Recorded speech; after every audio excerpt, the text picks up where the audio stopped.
Каспар, как у тебя дела, расскажи. Что ты там делаешь? Играю с котиком. А от котика что-нибудь уже осталось? А тут тоже. Они не совсем грязные?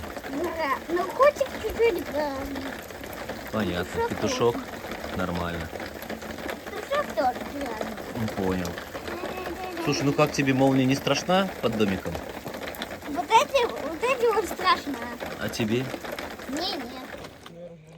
Короче, девочки,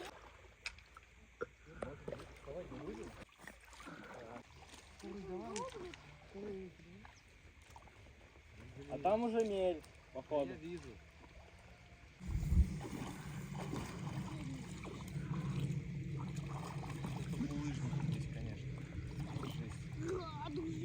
Да, холодно.